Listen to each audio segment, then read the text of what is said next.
Bonsoir, chers auditeurs. Bonsoir, Tulia. Bonsoir, Jean-Paul. Comment allez-vous? Eh Bonsoir, bien, Esther.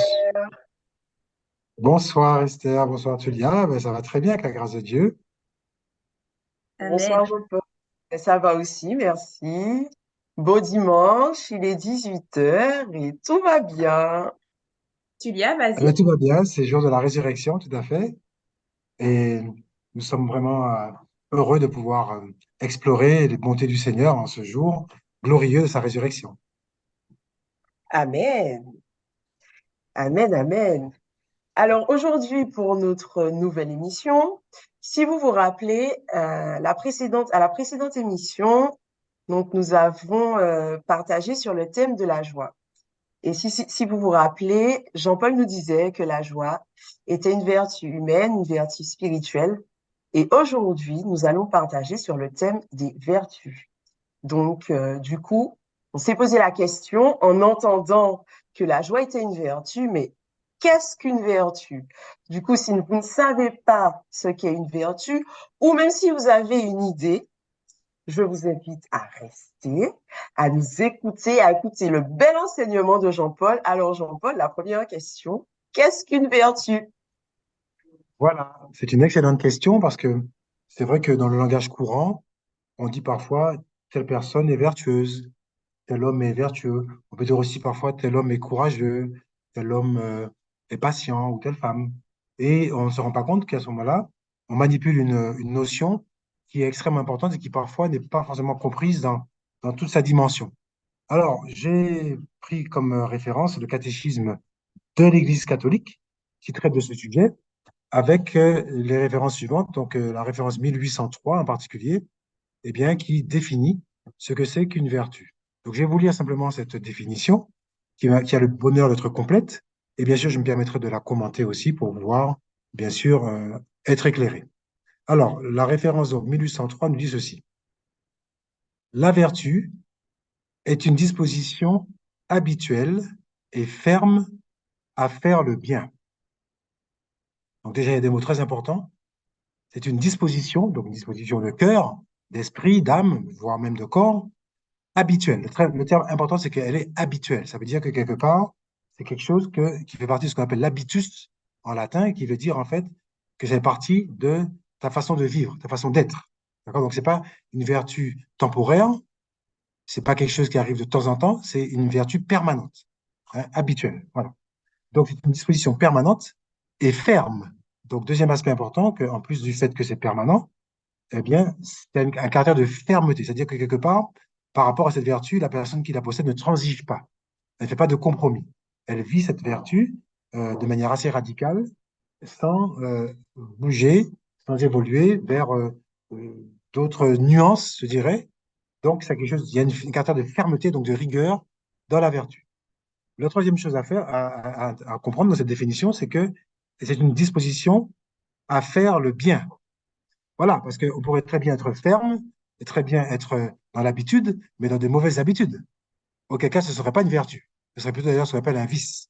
Donc, quelque part, la vertu, eh bien, elle est toujours orientée vers le bien. Donc, quand on dit que quelqu'un est vertueux, c'est forcément un compliment au sens où on apprécie chez la personne, eh bien, une qualité bénéfique pour lui et pour son entourage.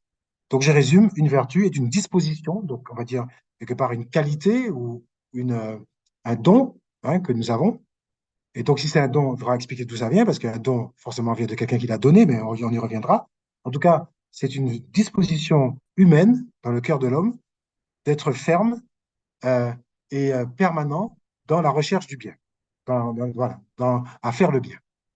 Ça va jusque-là? Alors, on poursuit avec cette définition. La vertu permet à la personne non seulement d'accomplir des actes bons, mais de donner le meilleur d'elle-même. Et donc là, on élargit encore le débat. C'est pas seulement faire de bonnes choses, qu'on appellerait une vertu, mais également, c'est le cas quand on donne le meilleur de soi-même. Donc, quelqu'un qui est vertueux, non seulement recherche le bien, non seulement pose des actes bons, mais en plus, il a cette préoccupation de donner le meilleur de lui-même. On pourrait dire, en traduction du langage actuel, il est à 100%. C'est quelqu'un qui est à 100% dans ce qu'il fait, et en particulier à 100% dans la recherche du bien. Parce qu'on peut très bien faire le bien, mais de manière épisodique, et le faire à peu près. Euh, Moi, je me rappelle, par exemple, il m'est arrivé un truc à la cathédrale le dimanche dernier. Je sortais de la messe et j'avais prié pour une dame à la fin de la messe qui était un petit peu, euh, disons, touchée par un abus sexuel qu'il a touché dans son enfance. Donc, j'ai prié pour elle.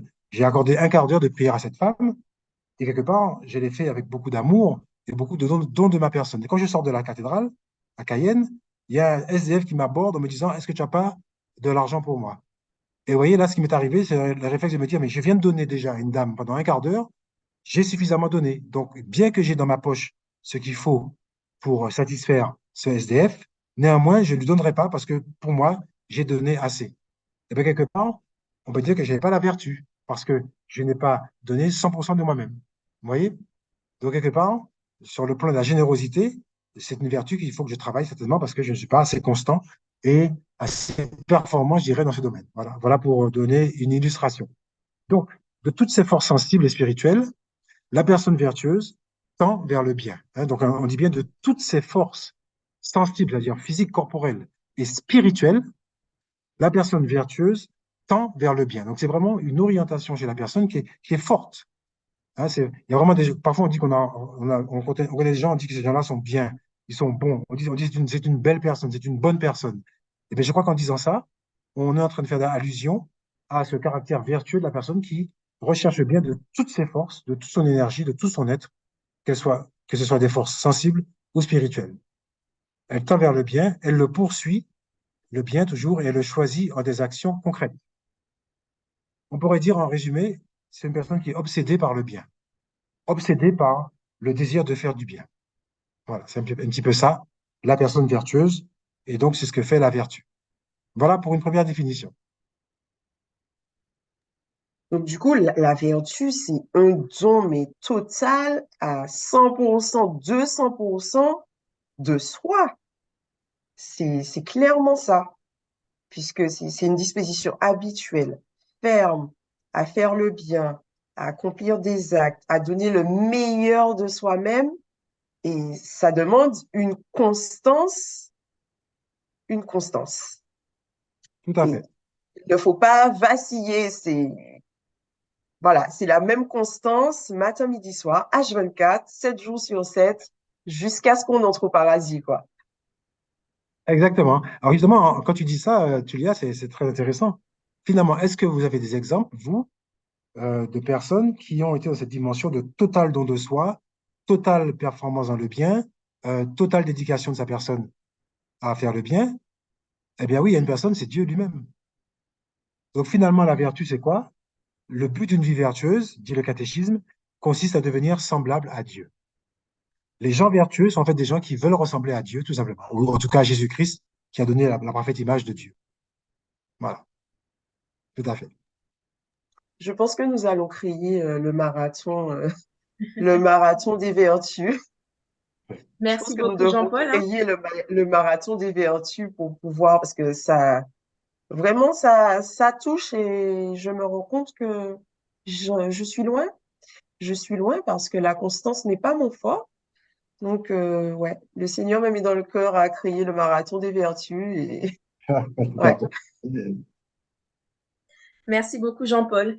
Mais dans ce cas-là, est-ce que nous naissons tous avec une vertu, voire plusieurs vertus, ou bien est-ce que nous recevons justement là où les vertus au moment de notre baptême, lorsque nous recevons l'Esprit Saint qui vient de Dieu?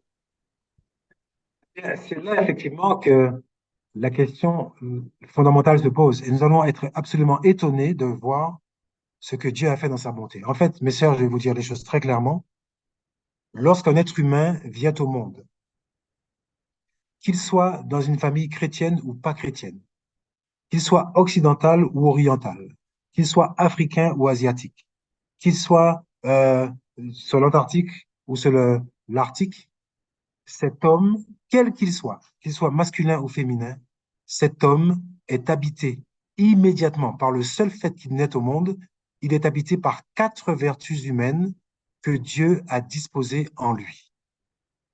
Ça, c'est extrêmement important de comprendre. C'est-à-dire que tout être humain, quel qu'il soit, quel que soit le milieu dans lequel il va naître, est, par sa constitution humaine, habité par 4 vertus que Dieu lui a données, puisque Dieu, nous le croyons, est l'auteur de la création et l'auteur de toute vie, même si, bien sûr, l'être humain est conçu par un homme et une femme, mais néanmoins, au-delà du matériau génétique qu'apportent l'homme et la femme, il y a un matériau spirituel, on va dire l'âme, qui est apportée par Dieu dans cet embryon, et cet embryon possède 4 vertus qui sont données à tous les êtres humains vivants ayant existé ou appelés à exister un jour.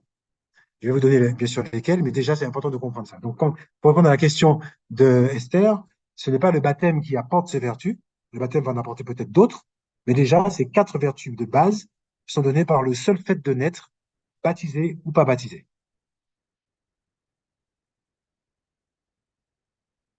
C'est fondamental. Ça veut Donc, dire qu'aujourd'hui, quand tu regardes ton patron ou tu regardes même ton pire ennemi, tu peux te dire qu'a priori, dans cet être vivant, il y a 4 vertus, alors qui sont exprimées ou pas, mais qui ont été implantées par Dieu lui-même, qui ont été plantées dans la patte humaine de cette personne. C'est pourquoi, dans le christianisme, on ne va jamais douter de personne. On ne va jamais dire à une personne, tu es condamné, c'est fini, tu ne pourras pas t'en sortir, tu es mort, comme disent les jeunes. Non, on ne dira jamais ça parce que on sait que fondamentalement, humainement parlant seulement, sans parler de l'aspect spirituel, mais humainement parlant seulement, déjà, la personne possède en elle-même des réservoirs de la présence de Dieu qui peuvent l'aider à vouloir faire le bien et à vouloir ressembler à Dieu, sans qu'elle s'en rende compte, de manière inconsciente chez la personne. C'est impressionnant. C'est vraiment la chose la plus impressionnante, mais qui amène à une conclusion. Nous appartenons à Dieu, nous sommes faits par Dieu, nous sommes faits pour Dieu et nous appartenons à Dieu. voilà, donc les vertus, ce sont les créations de Dieu en nous, effectivement, puisque nous sommes des créatures de Dieu. Donc, ces vertus sont données directement lors de la création des êtres humains par Dieu. Voilà, tout à fait. D'ailleurs, Donc, le catéchisme explique en la référence 1804, les vertus humaines, donc les 4 dont je vous parle, s'appellent les vertus humaines, humaines parce que, comme je viens de vous le dire, elles apparaissent dès la naissance, sans aucune notion de religion. Donc, ces 4 vertus humaines sont des attitudes fermes, toujours on y revient, des dispositions stables, on y revient également, des perfections habituelles, de l'intelligence et de la volonté qui règlent nos actes, ordonnent nos passions, vous voyez, ordonnent nos passions, et ça fait quoi encore, et guident notre conduite selon la raison et la foi. D'accord? Et si on veut être complet sur le dispositif, eh bien, voilà ce qu'elle dit, ces vertus humaines, hein. Elles procurent facilité, maîtrise et joie pour mener une vie moralement bonne. L'homme vertueux est celui qui librement pratique le bien. Et donc, quelque part, dans ce que Dieu a disposé en nous, dans l'être humain, eh bien, il y a des vertus qui sont des dispositions naturelles à mettre en œuvre notre intelligence et nos actes de manière stable, de manière constante, selon la raison et la foi, et ça nous procure de la facilité à faire le bien. Toujours dans la recherche du bien, et bien, ça rend les choses faciles, ça donne une maîtrise de soi, et ça donne beaucoup de joie.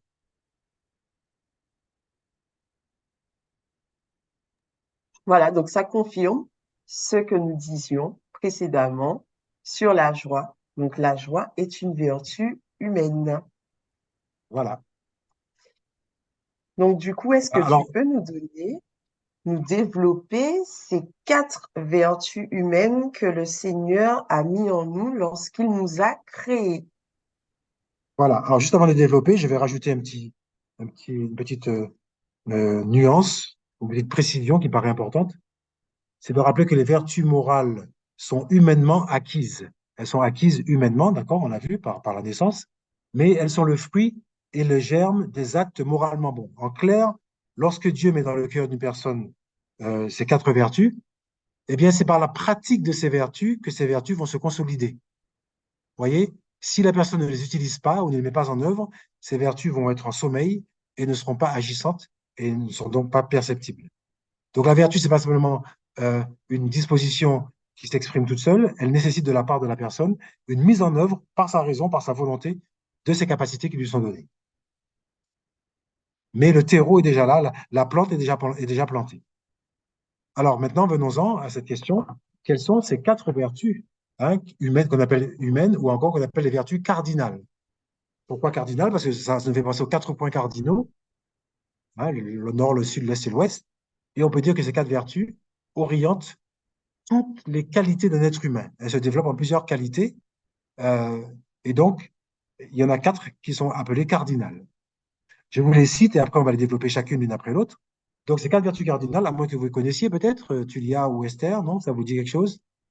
Au hasard, dites-moi une vertu qui vous semble être une des quatre vertus cardinales. La justice. Alors, la justice, effectivement, c'en est une, tout à fait. Très bien. Alors, une deuxième, déjà avec deux, vous connaîtrez plus que 50% des personnes. Alors, justice, ensuite. La prudence. La La prudence, voilà. Ben, prudence. avec ça déjà.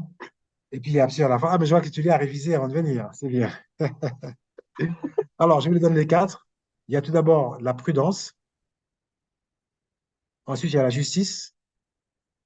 Il y a la force et il y a la tempérance. Voilà. Donc, tout être humain, lorsqu'il naît au monde, a implanté en lui de la prudence, de la justice, de la force et de la tempérance. Alors, voyons maintenant ce que je représente chacune de ces vertus. Et tout d'abord, regardons ensemble ce que signifie la prudence. Déjà, selon vous, que diriez-vous? Qu'appelleriez-vous, de manière intuitive, la vertu de prudence, selon vous?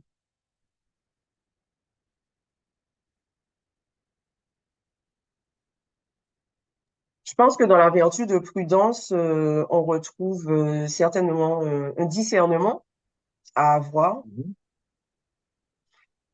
Oui, tout à fait. On ne va pas foncer tête baissée, voilà, dans les circonstances, enfin, dans le quotidien. Voilà, ça veut dire en clair qu'on va prendre soin de son corps, qui est un don de Dieu, et la prudence vous invite justement à l'utiliser correctement pour ne pas l'abîmer, ne pas le perdre, ne pas le détruire. Ah, ça rejoint presque l'instinct de survie, qui consiste à parfois à avoir des postures ou des réactions très vives, mais qui visent à préserver son corps ou sa vie d'être altérée, hein, d'être blessée ou même d'être détruite. D'accord? Donc effectivement, alors on trouve, j'ai oublié de dire qu'on retrouve ces vertus dans la Bible, bien entendu, et en particulier si vous allez dans le livre de la sagesse, au chapitre 8, verset 7, donc sagesse, chapitre 8, verset 7, vous trouvez la description de ces quatre vertus cardinales. En tout cas, elles sont évoquées dans ce paragraphe-là. Que vous dire, c'est que le livre de la sagesse, malheureusement, vous savez, ne figure pas dans les Bibles protestantes.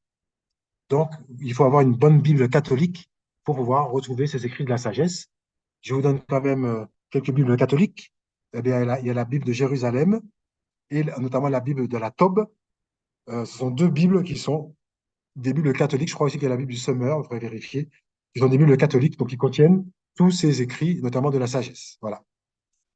Alors, allons-y pour la prudence. Eh bien, ce que dit le catéchisme, hein, pour conforter ce qu'a dit Tulia, c'est que la justice est la vertu qui dispose la raison pratique à discerner, hein, donc c'est bien prononcé le mot de discerner, à discerner en toutes circonstances notre véritable bien et à choisir les justes moyens de l'accomplir. Donc pour traduire un peu, la justice, pardon, la prudence, c'est cette vertu qui consiste à discerner ce qui va nous faire du bien ou ce qui va nous faire du mal. Et avec ça est assortie bien sûr la capacité de choisir d'aller vers le bien et de rejeter le mal. Donc c'est une vertu extrêmement importante puisque cette prudence va dire que face à chaque situation à laquelle nous sommes confrontés, on va rapidement discerner et se dire, est-ce que ça m'apporte du bien à mon âme, à mon corps, ou est-ce qu'au contraire, ça me mène à une destruction ou à une rupture avec Dieu, par exemple, si on est croyant. Vous voyez? Donc cette analyse se fait en principe en direct, en instantané, et on va faire un choix qui vient de la raison pratique. Cette raison pratique, c'est vraiment très pratico-pratique. Face à ça, par exemple, tu es sur la route, tu conduis à 100 km heure, tu vois que la limitation de vitesse est à 90 km heure, immédiatement, la prudence rentre en jeu. Je fais quoi? Je continue à 110 ou à 120, ou bien je rétrograde pour aller à 90 par rapport aux circonstances dans lesquelles je roule. La route est dégagée ou elle n'est pas dégagée. Il y a beaucoup de virages. il a plu, la route est glissante, mais voilà. Par rapport à tout ça, tu analyses et tu dis, ben voilà, la route est glissante, je lève le pied, je roule à 80, même si je peux aller à 90. Prudence, je vais rouler à 80 parce que il n'y a pas de stabilité. Voilà. C'est ça la vertu de prudence. Donc c'est vraiment très pratique. Voilà. Alors, on voulait peut-être plus de précision sur cette vertu. Alors, je vous en donne, hein, mais bien sûr, posez des questions parce que, alors, dans le proverbe, le livre des Proverbes, au chapitre 14, verset 15, voilà ce qu'il est dit. L'homme avisé surveille ses pas. L'homme avisé surveille ses pas. Dans les Proverbes 14, verset 15. D'accord? De même, 1 Pierre 4, 7 nous dit ceci. 1 Pierre 4, 7 nous dit, soyez sages et sobres en vue de la prière. Vous voyez, donc la prudence, quelque part, c'est tout ce qui nous amène à avoir de la mesure dans ce qu'on fait, de la prudence, de la sobriété, de la mesure, oui, du recul, pour ne pas se précipiter tête baissée dans un piège. Oui, c'est un petit peu ça l'idée. D'accord? Et voilà, saint Thomas d'Aquin, par exemple, voilà ce qu'il écrit. La prudence est la droite règle de l'action. Donc, saint Thomas d'Aquin dit que ben, tout être humain, lorsqu'il agit, devrait être prudent au sens où il agit de manière sage pour ne pas se mettre en difficulté. Donc, ce serait la ligne droite de l'action. Vous voyez? Alors, attention, il peut y avoir une, euh, une mauvaise compréhension de la prudence ou une déviation. Par exemple, il y a des gens qui vous disent, moi, je suis très réservé, je suis timide, je ne m'avance pas trop, je ne me prononce pas trop. Je suis prudent. Là, c'est pas forcément de la prudence. C'est peut-être de la peur, c'est peut-être de la timidité, hein, donc c'est pas forcément des vertus positives. Ça peut être aussi la duplicité et la dissimulation. On se cache dans la foule, on se cache dans ce que tout le monde fait pour ne pas prendre position et on dit oui, je suis prudent, je ne vais pas m'exposer. Mais en fait, c'est un peu une tricherie. En gros, on laisse les autres passer devant nous, on les laisse prendre des coups et on regarde comment ça évolue pour, à son tour, faire un pas. Donc, vous voyez, parfois la prudence peut être masquée, on peut présenter sous forme de prudence quelque chose qui est beaucoup moins vertueux et qui est plus, quelque part, une sorte de peur de prendre des risques, de peur de prendre ses responsabilités aussi, simplement, et d'être soi-même en disant je suis prudent. Mais cette prudence, c'est plus déjà de la peur et de la timidité. Donc attention, il y a quand même une petite frontière à ne pas franchir. C'est pourquoi on reviendra à la notion de vertu. Il faut que je sois une disposition qui est stable, hein, qui est orientée vers le bien, qui est permanente et qui met en œuvre la raison. Vous voyez, donc c'est un petit peu ça le principe. Voilà, donc la prudence, effectivement, comme tu dis, ça sous-tend le fait de passer à l'action. On ne Voilà. peut pas, on ne peut pas exercer cette vertu-là en restant dans son coin ou voilà, en ne faisant rien et comme tu dis, en se disant, ben, non, je ne fais pas, je suis timide ou autre. Il faut passer à l'action. Donc, effectivement, ne pas faire quelque chose aussi, c'est une action, Mhm. mais c'est, voilà, c'est en ayant discerné, il fait qu'on verra si oui ou non on agit de telle ou telle manière. Voilà. Parce que l'objectif reste toujours le même, imiter Dieu, enfin, faire le bien en imitant, en ressemblant à Dieu. Donc, effectivement, Dieu n'est pas inactif. Dieu est même un Dieu d'action, hein, de beaucoup d'actions d'ailleurs. Et donc, on comprend bien que la vertu suppose qu'on soit un être vivant qui accomplit son travail et sa mission correctement, mais toujours avec cette vérification permanente, est-ce que ce que je fais conduit au bien ou conduit au mal? Alors voilà ce que dit, pour être complet sur le sujet, ce que rajoute le catéchisme, hein. L'homme prudent décide et ordonne sa conduite suivant un jugement qu'il pose. Grâce à cette vertu, nous appliquons sans erreur les principes moraux au cas particulier et nous surmontons les doutes sur le bien à accomplir et le mal à éviter. Vous voyez, quelque part, donc cette vertu est une vertu de discernement qui permet de choisir le bien et de rejeter le mal, très concrètement de prendre position. Donc, c'est pas rester inactif, c'est prendre position dans une direction que la raison nous a permis de discerner et qui est celle du bien.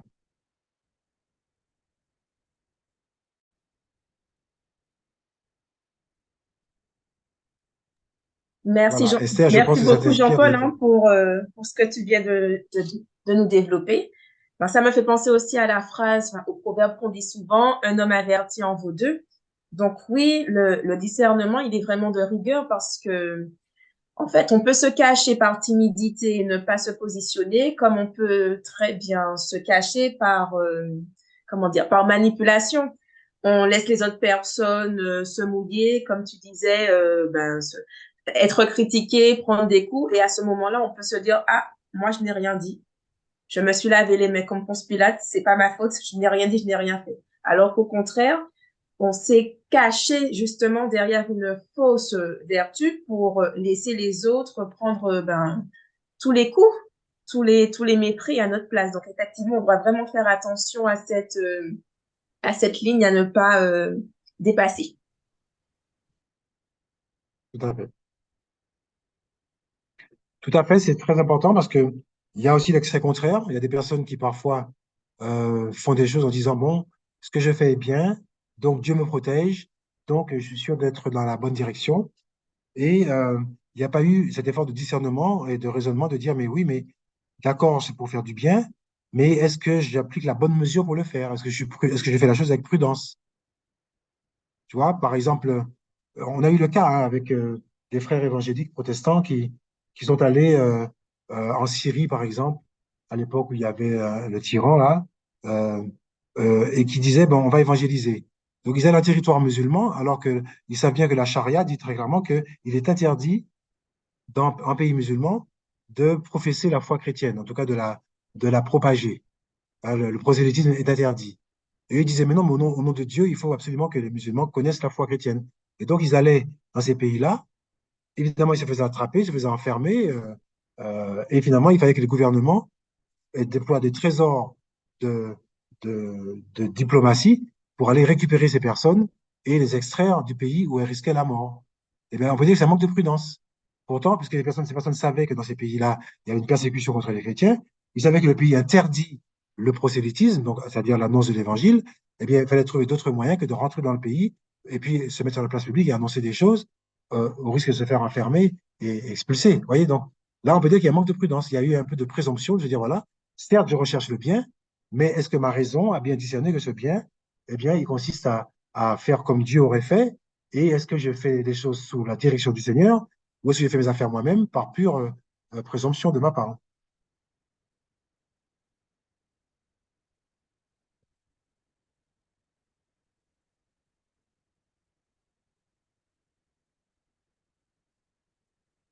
Voilà, c'est bon pour la prudence. Alors, passons maintenant à la justice. Eh bien, c'est une vertu morale. Vous voyez, chaque fois on parle de vertu morale, hein, on voit bien que ce sont des vertus. Donc, parfois on dit à quelqu'un, ouais, tu n'as pas de moralité. Eh bien, ça peut peut-être que ça veut cacher le fait qu'on trouve qu'il n'a pas, il n'est pas vertueux, il n'est pas de moralité. Quelqu'un qui n'a pas de direction morale, hein, qui vit comme un animal finalement, qui n'a pas de restriction morale, serait quelqu'un qui n'est pas sociable. Bon, donc on voit bien que ces vertus nous aident à vivre en société aussi, pas seulement à faire le bien au sens moral du terme, mais à vivre en société et à ne pas créer de gêne à son voisin ou à sa voisine. Donc la justice, c'est quoi? C'est une vertu morale qui consiste dans la constante et ferme volonté de donner à Dieu et au prochain ce qui lui est dû. Voilà. Donc, traduction, quelqu'un est juste lorsqu'il se préoccupe de savoir que toute personne autour de lui possède ce qu'elle mérite, ce qu'elle devrait avoir, ce qui lui est dû. Par exemple, un citoyen français, eh bien, dans la cité française, il sait que tout citoyen doit être libre dans ses mouvements, doit être libre de vivre la religion qu'il veut, libre de s'habiller comme il veut éventuellement, libre d'aller à l'école et doit pouvoir bénéficier d'une éducation scolaire normale. Ce sont des droits et la personne juste doit se préoccuper que tout le monde bénéficie de ça. Si tu aperçois que, par exemple, des étrangers sont venus dans ton pays et n'ont pas accès à l'école, alors ils sont dans le pays depuis de nombreuses années et qu'ils ont presque la nationalité française, eh bien, ça pose un problème. Il y a quelque chose qui est injuste. Donc, quelque part, la personne qui est juste va être alertée par toute situation dans laquelle des personnes ne bénéficient pas de ce qui leur est dû. Alors, attention, j'ai parlé de biens matériels, mais qu'est-ce qui est dû à une personne? Le respect. Le respect est dû à toute personne. Donc, si tu vois quelqu'un qui, dans la société, ne bénéficie pas de respect, eh bien, si tu es juste, tu dois t'élever contre ça. Parce que la justice veut que toute personne reçoive ce qui lui est dû. Et donc, tu vas peut-être agir pour que l'on respecte ces personnes pour lesquelles personne n'a de respect. Oui, par exemple, mon épouse et moi, nous sommes engagés dans une association qui s'appelle Foi et Lumière, qui prend soin et accompagne les personnes handicapées mentales. Mais qu'est-ce qui a présidé à la création de cette association, qui est une association chrétienne? C'est qu'il y avait une forte injustice. C'est que les personnes handicapées mentales, à une époque, n'étaient même pas admises dans les églises. Donc c'est quand même assez bizarre. Vous avez une personne qui est handicapée mentale, qui est baptisée, et lorsqu'elle va à l'église, on lui interdit de rentrer parce qu'on dit qu'elle fait trop de bruit et que parfois elle crie et que ça gêne l'office religieux. Eh bien là, il y avait une injustice. Et le fondateur de cette association, qui s'appelle Jean Vanier, eh bien, il a dit qu'il fallait arrêter ça. Et il a provoqué un pèlerinage à Lourdes avec toutes les personnes handicapées de France. Et à Lourdes, ils sont rentrés dans les sanctuaires, ils ont visité toutes les cathédrales et tout, ils sont assistés à toutes les messes en disant, voilà, nous sommes des chrétiens à part entière et ce serait injuste de nous mettre dehors. Et ainsi, quelque part, ils ont réveillé les chrétiens à être justes en se disant, eh bien, toute personne handicapée, quelle qu'elle soit, peut accéder au culte chrétien parce que c'est un dû. Elle a droit à y aller. Voilà. Donc, c'est ça la justice morale. Donc, le catéchisme rajoute ceci. La justice envers les hommes dispose à respecter les droits de chacun et à établir dans les relations humaines l'harmonie qui promeut l'équité à l'égard des personnes et du bien commun. Voilà. Alors, l'homme juste également, eh bien, c'est quelqu'un qui ne va pas faire de préférence. Vous voyez, souvent, on fait des préférences, comme on dit en créole chez nous, hein, ou on fait préférence. Eh bien, ça, c'est une attitude injuste. À deux personnes identiques, tu dois veiller à ce qu'elles reçoivent les mêmes choses qui leur sont dues. Si tu préfères l'une et que tu favorises l'une par rapport à l'autre, tu crées de l'injustice. Et là, immédiatement, ça vous rappelle le milieu du travail, dans lequel nous sommes tous plongés et dans lequel on voit des injustices. On voit dans tous les milieux des personnes qui, dans leur carrière, eh bien, sont propulsées en avant de manière injuste, alors que d'autres, au contraire, ben, sont rejetés en arrière ou sont maintenus en poste sans évolution de manière injuste, alors qu'elles remplissent les conditions. Donc, quelque part, la personne juste va aussi se préoccuper de s'assurer que dans ces milieux-là, eh bien, ce qui est dû, encore une fois, ce qui est dû, pas ce qui. Parce que si on ne mérite pas une chose, il ne faut pas la donner. Ce qui est juste, c'est de donner à la personne ce qu'elle mérite, ce qui lui est dû. Ça, c'est juste. Donc, c'est une vertu quand même qui n'est pas très facile à exercer. En effet, quand tu parlais quand tu parlais d'équité, et, voilà, de donner à l'autre ce qui lui revient, ben, c'est vrai qu'à certains moments, on se rend compte que ce n'est pas toujours facile à exercer puisque on peut avoir des affinités qui peuvent prendre le dessus et, euh, et en même temps, des fois, on ne se rend même pas compte que ben, l'autre est lésé par rapport à celui à qui on donne plus ou à celui à qui on évite certaines choses, certaines tâches, ne serait-ce que dans le milieu du travail, à Mhm. celui où voilà, on fait don de certains points. Et c'est vrai qu'on peut ne pas se rendre compte, ben, pour le coup, qu'on est dans une injustice, totalement. Tout à fait. Tout à Donc, fait. c'est vrai que Je prends un exemple encore qui me concerne. En ce moment, j'accueille à la maison mes petits-enfants. Donc, c'est une petite fille et un petit garçon.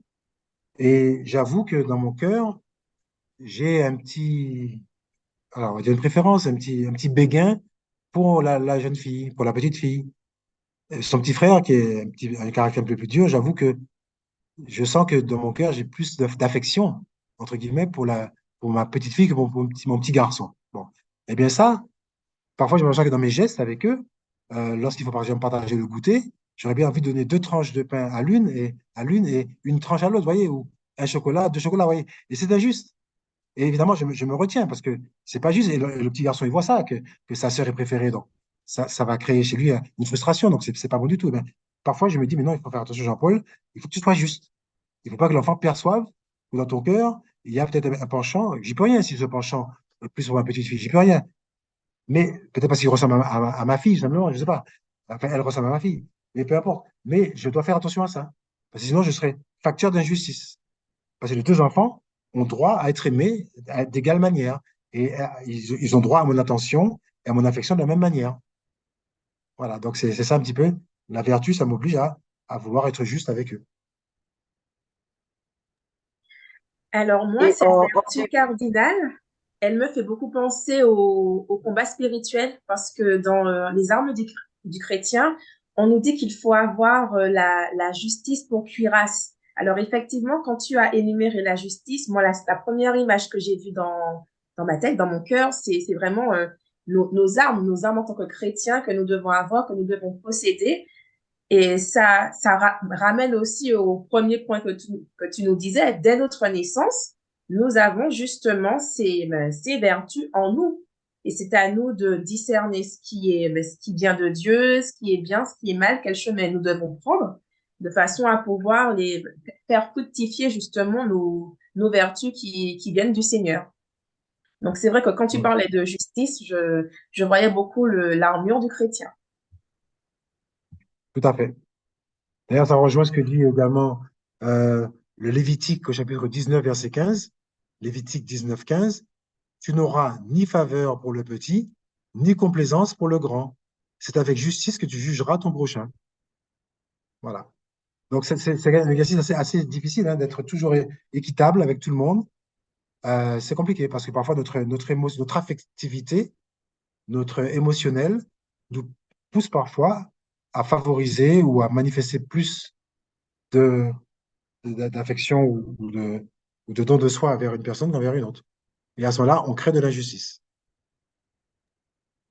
Et pour Voilà. ajouter à Alors, ce que tu oui, disais, Esther, juste, on se rend bien compte, tu as déjà développé, donc Jean-Paul, tu as développé la prudence et la justice, et on se rend bien compte que une vertu ne va pas sans l'autre, pour le coup, exactement.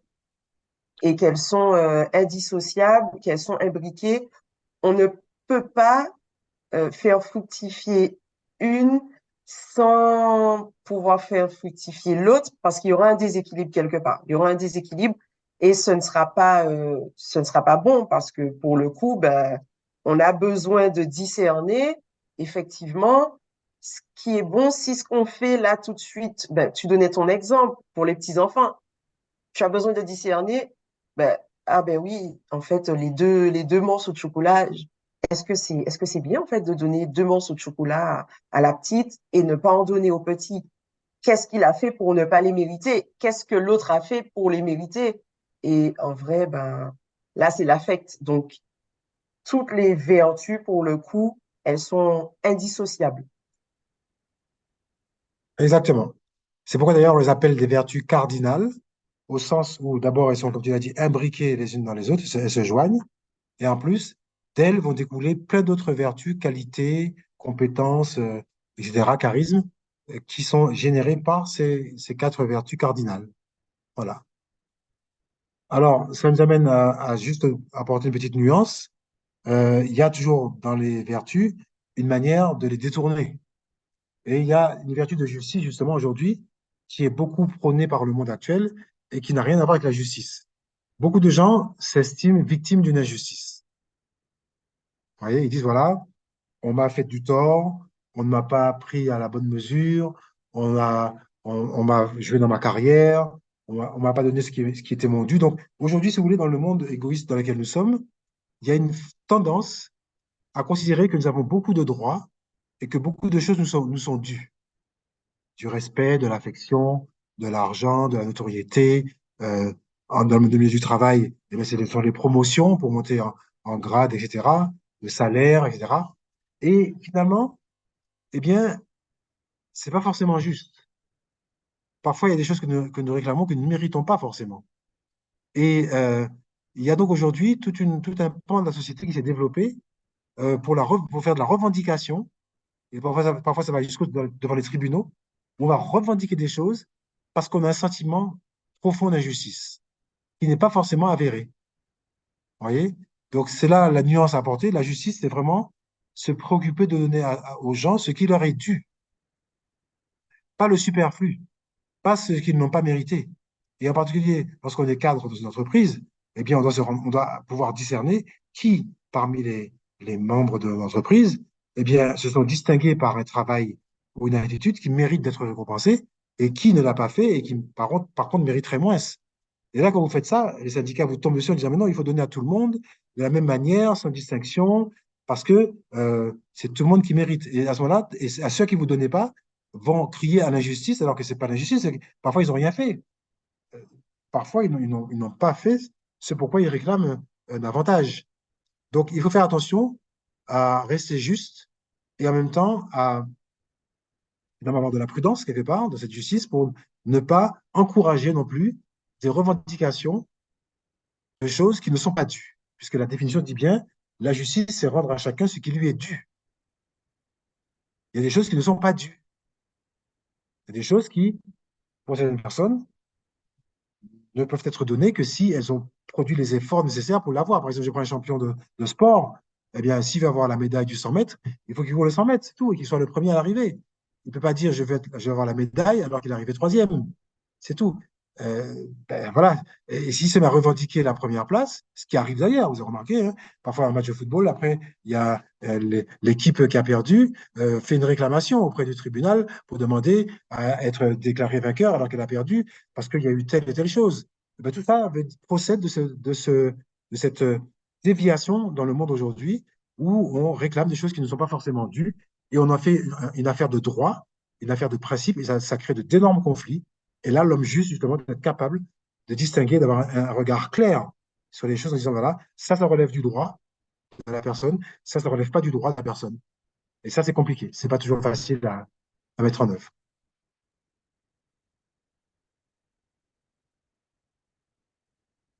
Par exemple, je vais prendre un exemple encore plus criant dans notre Église, hein.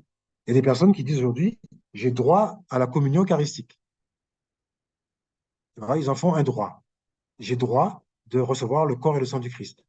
Alors que leur situation de vie est dans une situation de rupture avec Dieu, de non-communion avec Dieu, qui fait qu'elles ne peuvent pas arriver à la table sainte. Eh bien, beaucoup vont crier à l'injustice en disant, l'Église nous empêche de communier. Récemment, une dame m'a dit ça en pleine figure, l'Église nous empêche de communier. C'est pas normal, c'est injuste. Alors que la dame a une situation de vie aujourd'hui qui la coupe de la table sainte. Et elle le sait. Mais elle considère que l'Église est injuste. Voilà. Donc, typiquement, la justice, c'est ça. C'est comment euh, être conscient, avoir la notion de ce qui est réellement juste et de ce qui ne l'est pas avant de la pratiquer.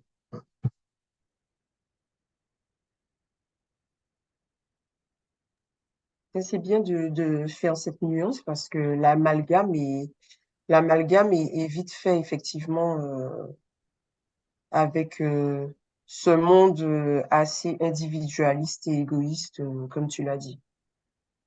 Donc, il faut le discernement, il faut bien réfléchir, effectivement, et il faut être tout simplement équitable dans ce qu'on fait.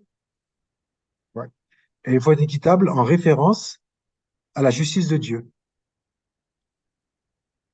Voilà, référence, parce qu'il faut une valeur absolue supérieure à nos raisonnements humains pour pouvoir juger que ceci est juste ou pas juste. Il faut se référer à quelque chose de plus grand que nous. Et ce plus grand que nous, c'est la loi de Dieu. C'est la parole de Dieu, c'est l'évangile, c'est ça qui doit être notre référence.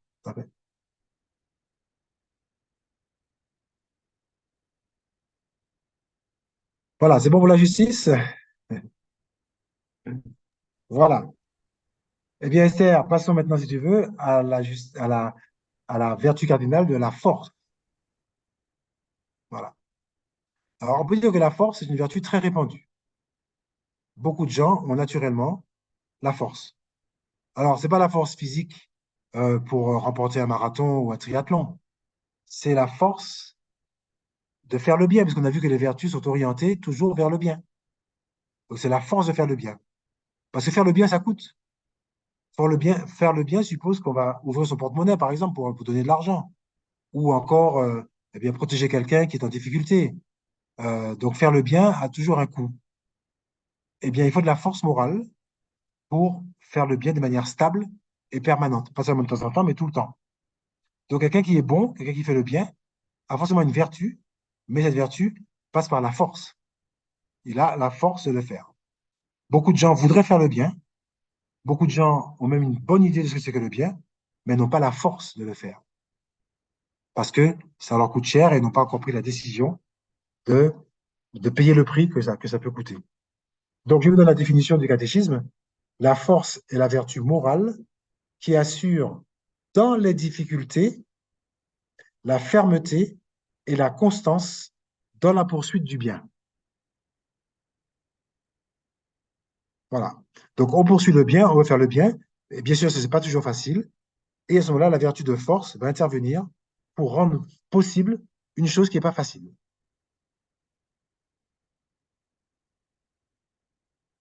Par exemple, cette force va affermir notre résolution à résister à la tentation.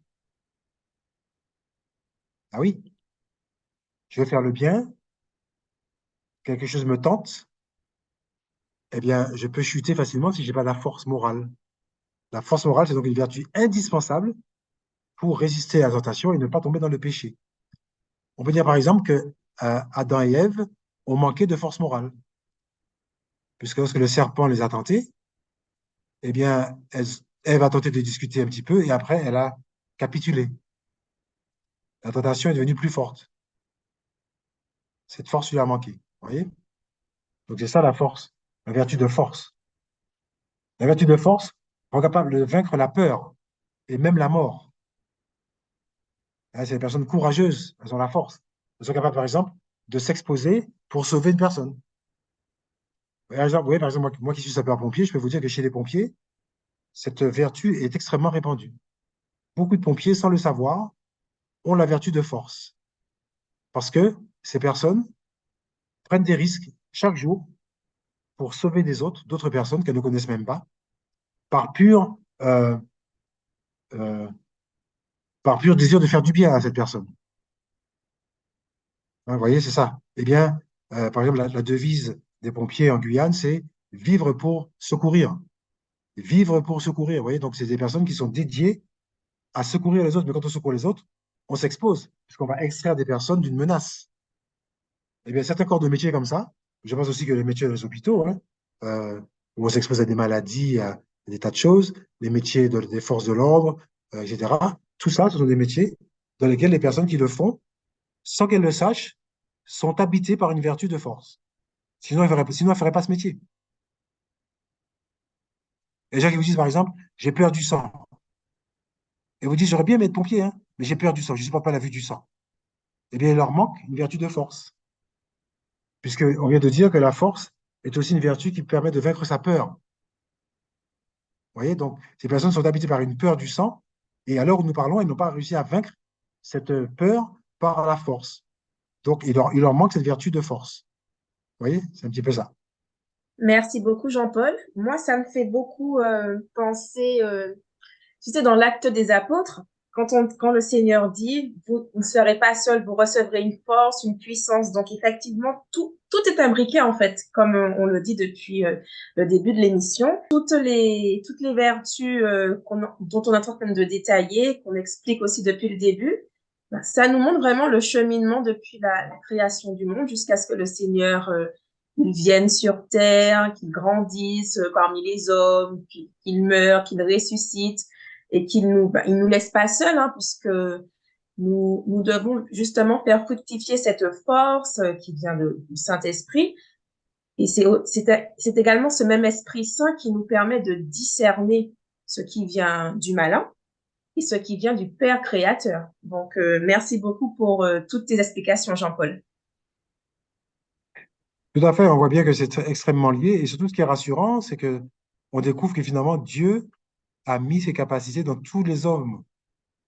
Tout être humain peut être euh, intéressé par la justice, habité par la force de résister à la tentation, de pas faire la force de rejeter le mal et de s'attacher au bien. Tout être humain est capable d'être prudent dans ses attitudes et de discerner le bien du mal. Donc on sent bien que quelque part, en faisant ça, Dieu nous a vraiment donné les moyens d'être saints, de lui ressembler, d'être une bonne personne. Vous voyez? Et ça, c'est rassurant. Ça veut dire que même le pire des bandits qu'on peut croiser, peut-être qu'au fond de lui, même pas peut-être, c'est sûr, au fond de lui, il y a des choses sur lesquelles on peut capitaliser pour le ramener à un meilleur comportement. Et d'ailleurs, pourquoi moi, quand je vais en prison, puisque vous savez, je suis aumônier en prison, eh bien, effectivement, je suis habité par cette confiance que les personnes que je vois en prison, qui sont des prisonniers, donc, qui ont peut-être fait des choses répréhensibles, eh bien, malgré tout, je ne désespère jamais que ces personnes sont capables de devenir des bonnes personnes quand elles sortiront. Parce que je suis sûr qu'en elles, il y a des choses qui sont qui sont déjà implantées et qui leur permettraient d'être d'autres personnes que ce qui les a mis en prison. Donc, c'est extrêmement rassurant. Alors, juste pour terminer sur la force tout de même, eh bien, cette force, elle a un impact intéressant, c'est qu'elle va nous aider à nous sacrifier pour les autres. Donc là, on rentre déjà dans le domaine spirituel du christianisme, hein, où on apprend que l'amour véritable, eh bien, ça consiste à aimer l'autre jusqu'au point du sacrifice. Eh bien, on peut dire qu'une personne qui a la vertu de la force sera une personne qui sera capable d'aimer son prochain jusqu'à se sacrifier pour la personne qu'elle aime. Et ça, c'est extrêmement puissant et extrêmement intéressant dans les mariages, par exemple. Dans un mariage, il faut que l'homme et la femme soient capables de se sacrifier mutuellement l'un pour l'autre, puisqu'on dit qu'on les marie en leur donnant la force du Christ qui s'est sacrifié pour l'Église. Donc, lors du mariage, on reçoit cette onction, cette vertu de force, on la reçoit lors du mariage. Moi, je peux attester que dans mon mariage, j'ai reçu à l'occasion de mon mariage cette vertu de force qui m'a donné le désir et la capacité de me sacrifier pour mon foyer, alors qu'avant, je fonctionnais plutôt en égocentrique, qui pensait qu'à lui-même. Vous voyez, donc quelque part, cette force, elle peut être réactivée par certains sacrements de l'Église.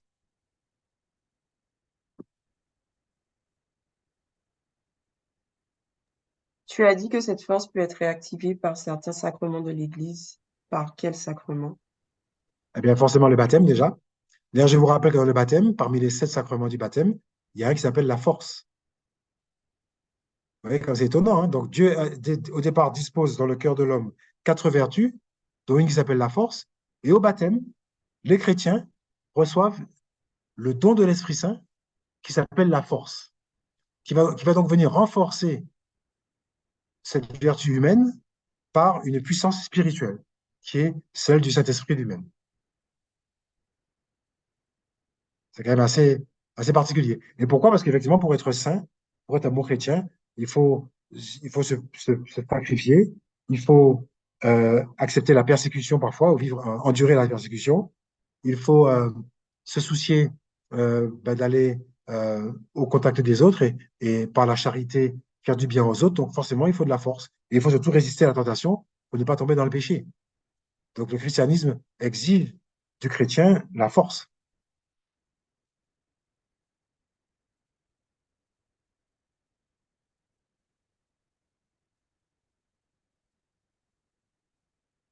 Alors on passe à la tempérance, puisqu'on a parlé de résister au péché. Eh bien oui, la tempérance, ce sera quoi? Ce sera la vertu morale qui modère l'attrait des plaisirs et procure l'équilibre dans l'usage des biens créés. Voilà. Donc la tempérance va modérer l'attrait et le plaisir procurés par les biens matériels ou humains, parce que pas seulement matériels, les biens créés. Par exemple, on pense bien sûr au plaisir sexuel, mais pas seulement, il y a le plaisir aussi euh, euh, des aliments alimentaires. On aime parfois bien manger. Eh bien, la tempérance va vous donner cette capacité d'user de ces plaisirs-là, qui sont de vrais plaisirs, d'en user de manière juste, équitable, sans tomber dans l'excès. Le tout, encore une fois, pour faire du bien et glorifier le Seigneur. Donc, ça vous aide à trouver un équilibre dans l'usage des biens. Par exemple, quand on dit à un enfant, il faut manger à ta faim, quand tu n'as plus faim, il ne faut plus manger, c'est l'éducation à la tempérance. En matière de sexualité également, notre Église a prôné là, ce qu'on appelle la chasteté, c'est-à-dire qu'on va demander aux époux d'avoir certes une vie sexuelle plaisante, mais en même temps de s'abstenir des excès qui seraient contraires à la tempérance. En clair, il faut user des choses avec une forme d'équilibre. Tout ce qui devient excessif est nuisible à l'être humain et à la relation d'ailleurs du couple lui-même qui va tomber dans la bestialité et donc par manque de tempérance. Donc la tempérance aide au couple à rester humain dans leur rapport sexuel.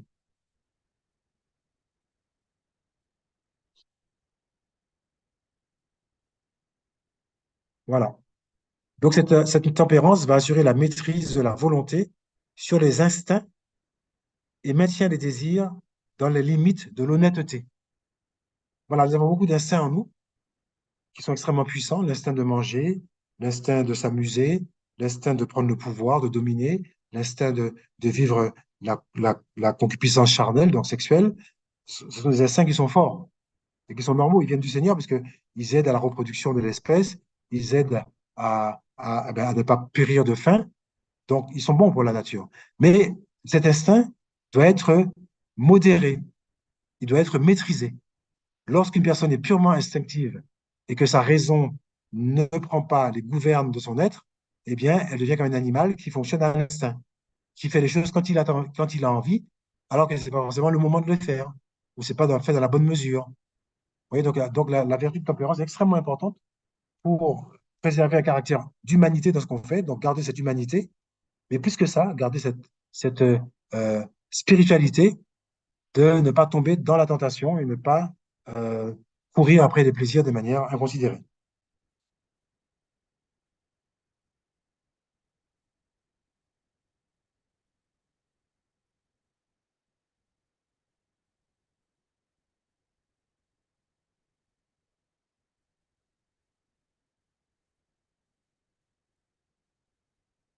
Alors, l'intempérance également, alors on prend le contraire, il y a la tempérance, il y a l'intempérance, et l'intempérance peut se manifester de manière très ciblée.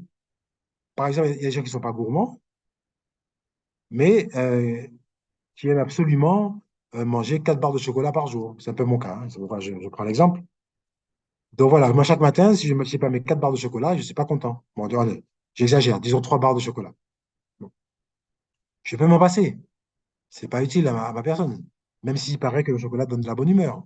Mais néanmoins, eh bien, si je me laissais aller à manger, si je me laissais aller, si je voulais, à ne pas être tempérant, je pourrais manger une tablette entière de chocolat.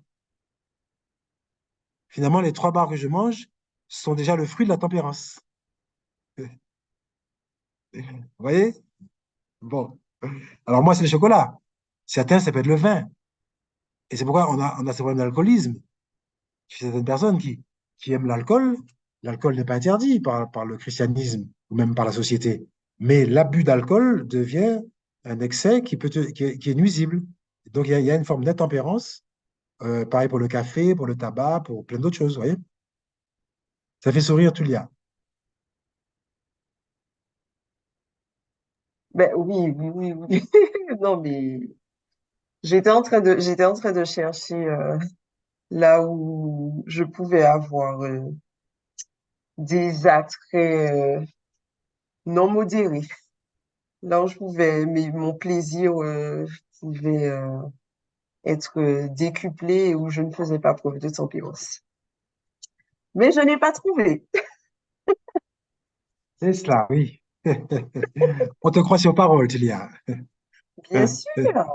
Mais de toute façon, après cette émission, même si là tout de suite je n'ai pas trouvé, je vous assure qu'après l'émission, le Seigneur va mettre en lumière certaines choses qui ne vont pas, là où il faut travailler au niveau des vertus. Donc, ne vous inquiétez pas, je ne suis pas blanche comme neige, je ne suis pas au top du top, absolument pas.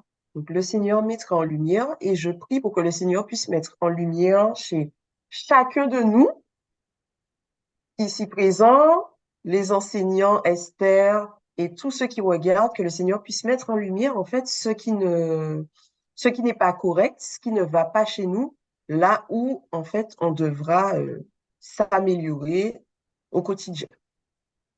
Tout à fait. Parce que je ne l'ai peut-être pas dit suffisamment au début, mais tout ce qui n'est pas vertueux est vicieux. Voilà. Sans être trop radical, mais néanmoins, le contraire de la vertu, c'est le vice. Puisqu'on a dit que la vertu est une habitude permanente et stable, eh bien, le vice est une habitude permanente et stable, mais non pas faire le bien, mais faire le mal. Donc, quelqu'un qui est vicieux est quelqu'un qui est installé dans une habitude de faire du mal, d'une certaine manière, et c'est stable, c'est régulier, c'est permanent, donc c'est un vice. Alors que si c'était uniquement temporaire, ce ne serait pas un vice. Si ça arrivait de temps en temps, on pourrait dire, bon, mais quand c'est tout le temps, vous pouvez dire, cette personne, il a un comportement vicieux. Tout à fait. Donc, c'est extrêmement important de s'examiner, de voir où est-ce qu'on est vertueux, où est-ce qu'on ne l'est pas. Voilà.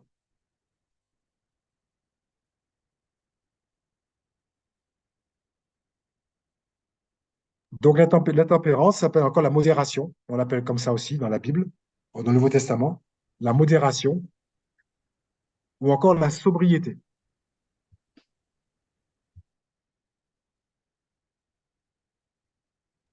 Est-ce que, comme là, tu viens de dire que la tempérance est appelée aussi la sobriété, justement, est-ce on ne peut pas être à l'inverse et avoir un excès de tempérance, un excès de sobriété, et là, pour le coup, ben, ce serait contraire à la tempérance elle-même, comme tu expliquais tout à l'heure, comme tu nuançais c'était dans la justice, je crois. Oui. Alors, il ne peut pas y avoir d'excès de tempérance au sens où la tempérance, par définition, c'est quelque chose d'équilibré. C'est une sobriété équilibrée, donc il ne peut pas y avoir excès en tempérance. Il peut y avoir juste l'équilibre atteint, la stabilité. Donc, en soi, on ne peut pas être trop tempérant. Toute personne qui est capable de, d'utiliser les créatures que Dieu a données avec mesure et avec équilibre est tempérante. Et il y a pas, en soi, il n'y a pas d'excès dans ça. Hein. On peut pas dire qu'on est trop équilibré. Donc, avoir de la mesure en toute chose, la sobriété, la modération, il n'y a pas d'excès en ça. Par contre, dans l'intempérance, oui, il peut y avoir des excès. L'intempérance, donc, par exemple, je vais prendre un exemple, hein, sur des natures, des choses parfois qui sont très subtiles. Par exemple, vous savez, j'ai toujours aimé faire du sport. Bon. Et je dois reconnaître que pendant une grande partie de ma vie, j'ai été intempérant dans le sport. C'est-à-dire qu'en gros, je faisais trop de sport. Je recherchais quasiment l'épuisement. Je faisais du sport, mais à outrance, quasiment 7 fois par semaine, chaque jour, à des heures impossibles. Je ne pouvais pas m'arrêter. Il fallait que je sois toujours dans une sorte de dépense musculaire, et c'était intempérant. Vous voyez? Et pourtant, on peut dire que le sport est une bonne chose. Faire du sport est une bonne chose. Mais quand vous en faites trop et que vous arrivez à l'épuisement corporel, c'est plus une bonne chose. Et moi, j'avais du mal à fixer la limite, à savoir à quel moment il fallait dire stop, et que mon corps disait, là, c'est bon, c'est assez, il faut calmer le jeu. J'avais du mal, j'avais perdu de vue la limite parce que j'en avais fait trop, et donc j'avais une attitude vicieuse. Hein, on peut dire que j'étais dans un vice de toujours faire du sport à la recherche d'une performance, alors que mon corps me disait, mais l'âge monte, tu n'as plus tes 20 ans, il faut peut-être mettre un petit peu de modération dans ce que tu fais. Et même aujourd'hui, alors je vous parle, si je ne me retiens pas, je peux parfois faire une séance de sport et aller à l'épuisement. Je suis assez bizarre quand même, hein. Je ne suis pas très fréquentable à ce niveau-là. Alors, heureusement, mon corps me rattrape. À 62 ans, quand même, mon corps me dit, bon, ben, Jean-Paul, bon, là, ça passe plus. Donc, quelques douleurs musculaires et articulaires me rappellent que, voilà, on est arrivé à la limite. Mais honnêtement, même les souffrances et les douleurs, parfois, ne sont pas de nature à m'arrêter, hein. Je serais capable de continuer, hein. C'est particulier, hein.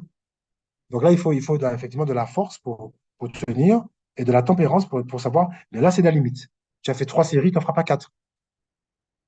Et souvent, quand j'ai fait les 3 séries, dans ma tête, me dit, mais Jean-Paul, fais une quatrième, parce que tu es encore vivant. Voilà, c'est assez bizarre, hein. Donc, voilà, il faut de la tempérance, ouais. Alors, ben voilà, je pense qu'on a bien fait le tour des vertus cardinales. Euh, le catéchisme précise d'ailleurs ceci, hein, je vous le dis quand même, c'est important. Chacun doit toujours demander la grâce de la force de recourir au sacrement, coopérer avec le Saint-Esprit, suivre ses appels et aimer le bien et se garder du mal. Voilà, donc pour pratiquer les vertus, on nous dit qu'il faut régulièrement recourir au sacrement et renforcer sa volonté de faire le bien. Alors, eh bien, il y a trois vertus théologales. Théologale voulant dire que ça vient de la racine théos, qui veut dire Dieu. Donc, théologale veut dire que ça vient du Seigneur. Donc, c'est vrai que les vertus cardinales venaient du Seigneur aussi, on est d'accord. Mais là, les vertus théologales viendront une fois que la personne est déjà née. Elles arrivent dans sa vie et elles sont données exclusivement par le Saint-Esprit. D'accord? Ça veut dire que la nature humaine n'est pas capable de les produire. Ce sont des vertus qui sont donc spirituelles. Elles viennent de l'Esprit Saint et doivent être reçues de Dieu. Alors voilà ce qu'il dit dans le catéchisme, par exemple, en la référence 1812.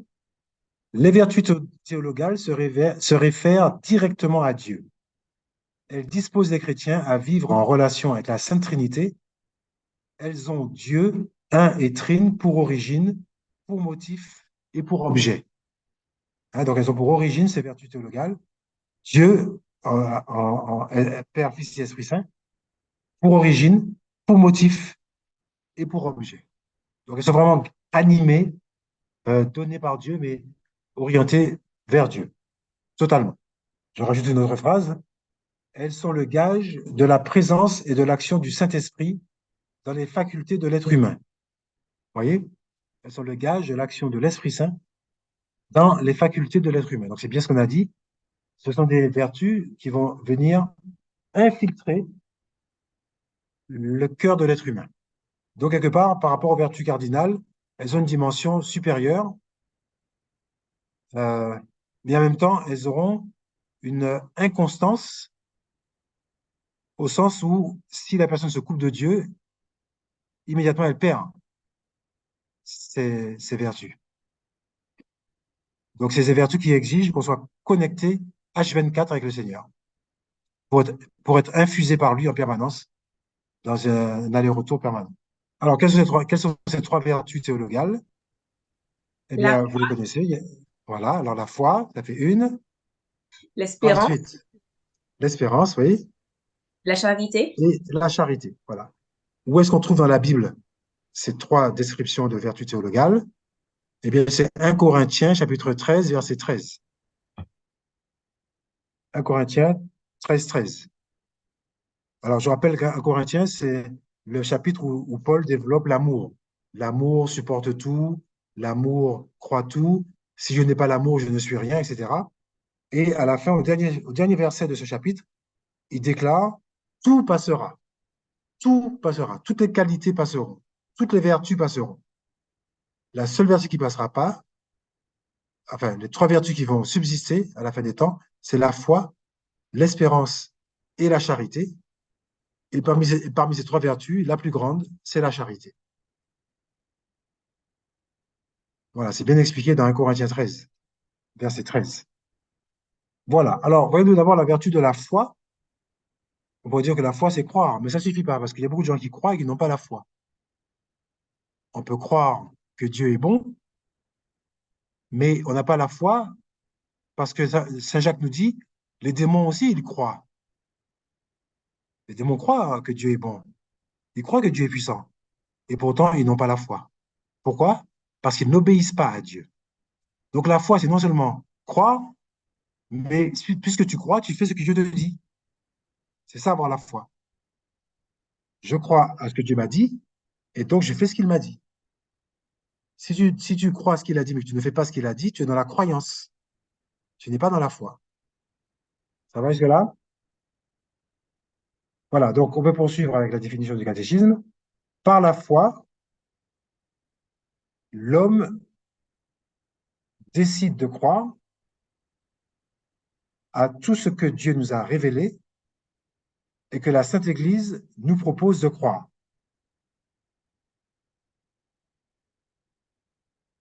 Vous voyez, par exemple, je ne sais pas si vous vous rappelez l'acte de foi qu'on répétait quand on était petit. Acte de foi, mon Dieu, je crois en toi et en toutes les vérités que tu nous as révélées par ton Église, car tu ne peux ni te tromper, ni nous tromper. Ouais, voilà, c'est un petit peu ça, mais l'acte de foi. D'accord? Alors, la foi, eh bien, quelque part, elle mérite, elle nécessite, je disais, un engagement, et un engagement d'amour. En effet, si Jésus dit que les démons tremblent, les démons n'ont pas la foi et ils tremblent, alors qu'ils croient, c'est bien parce que les démons n'aiment pas le Seigneur. C'est pourquoi ils tremblent. Donc, dans la foi, il y aura une notion euh, qui n'est souvent pas développée, ou insuffisamment, c'est que la foi doit s'inscrire dans l'amour. Nous avons la foi par amour pour Dieu. Nous avons la foi parce que nous aimons ce qu'il a dit, nous aimons ce qu'il a fait, et nous voulons lui plaire. Donc, c'est vraiment quand on a de l'amour qu'on peut véritablement accueillir la grâce de la foi. Et d'ailleurs, dans Galates au chapitre 5, verset 6, on rajoutera la foi vivante agit par la charité. Voilà. Si on a vraiment la foi, ça se traduit par des actes et des actes d'amour. Donc, on agit par amour et pour l'amour. Oui. Donc, quelque part, ce sera lié avec la vertu de charité, forcément. Alors, pour éclairer un petit peu ce don de la foi, j'ai souvent une image que j'aime bien prendre, c'est une histoire qui est vraie. C'est l'histoire de cet équilibriste qu'ils appelaient Blondet, qui un jour, dans les années 1800 et quelques, eh bien, a fait un grand spectacle au Canada qui consistait à traverser les chutes du Niagara sur un filet en acier. Et donc, il y a 350 mètres de long entre les deux rives et une hauteur de 50 mètres au-dessus de l'eau. Et donc, Blondet, qui était un équilibriste très doué, euh, eh bien, il passe une première fois avec le balancier. Et il dit à la foule, est-ce que vous pensez que je peux le faire? Et donc, 100% des gens disent, oui, Blondet, tu es un grand équilibriste, tu as une réputation mondiale, on croit que tu peux le faire, nous croyons en toi. Ensuite, il repasse sans le balancier, uniquement avec ses bras. Et là, 50% des gens disent, oui, Blondet, nous croyons en toi, tu peux le faire. Maintenant, il dit, maintenant, alors je raccourcis l'histoire, hein, et il dit, maintenant, je vais passer avec une brouette. Donc, quelque part, je n'ai pas les bras pour m'équilibrer, puisque je tiens la brouette. Donc, est-ce que je peux y passer? 20% des gens disent, oui, Blondet, tu peux passer. Donc, 20%, on peut dire que 20% des gens ont cru en lui. Il passe avec la brouette. Après, il dit, maintenant, je vais mettre un sac de sable de 70 kilos dans la brouette. Est-ce que vous pensez que je peux passer à l'autre bout sans tomber? 10% disent, ouais, tu peux le faire. Les autres disent, non, c'est pas possible, il va tomber. Il passe avec la brouette, avec les 70 kilos de sable dans un sac de sable. Arrivé à l'autre bout, il dit, bon, maintenant, les amis, j'enlève le sac de sable et je demande à vous, qui est-ce qui monte dans la brouette? Puisque un sac de sable de 70 kilos, c'est à peu près le poids moyen d'un être humain. Je suis passé sans tomber. Qui maintenant monte dans la brouette? Et là, sur les 10% des personnes qui croyaient encore en lui, une seule personne a levé la main pour monter dans la brouette, c'est sa maman. Et donc, cette histoire qui est une histoire vraie, eh bien, traduit la différence entre la croyance et la foi. Tout le monde croyait que Blondet était capable de traverser le câble sans tomber. Ça, c'est la croyance. La foi, c'est quand il faut monter dans la brouette. Là, tu n'es plus dans la croyance. Là, tu poses un acte en disant, puisque j'ai confiance en mon Seigneur, je fais ce qu'il me dit, car rien ne m'arrivera. Là, j'ai la foi. Mais tant que tu ne fais rien, tant que tu ne bouges pas, eh bien, tu n'es pas dans la foi, tu es dans la croyance. Voilà pourquoi il nous faut recevoir la vertu de la foi, parce que c'est pas toujours facile de faire ce que Dieu nous dit. Dans l'évangile aujourd'hui, par exemple, à la messe, vous avez entendu, Dieu nous dit, ben, si on te tape sur la joue droite, prends la joue gauche. Si tu ne crois pas qu'en faisant ça, tu vas dénouer la situation et que tu vas permettre que le règne de Dieu arrive, eh bien, tu ne le feras pas. Donc, la foi suppose qu'à un moment donné, tu passes à l'acte, de tendre la joue droite, ou plus largement, de bénir ton ennemi, ou de prier pour ceux qui te persécutent. Tu vois? Donc, la foi est réellement indispensable, mais j'insiste bien, c'est une foi active. Il faut de l'action. Le fait de croire de manière cérébrale, ce n'est pas la foi, c'est la croyance. Là, ça me rappelle, après, je ne sais plus c'est quel passage, mais la foi sans les œuvres, elle est vaine. C'est C'est un Jacques. passage Ouais, c'est Jacques qui dit C'est ça. Jacques? Ouais. D'accord. Montre-moi tes œuvres et je te dirai quelle est ta foi, dit Jacques. Voilà. Et là, il rajoute la foi sans les œuvres est stérile. Alors, l'autre vertu que nous recevons, c'est la vertu de l'espérance.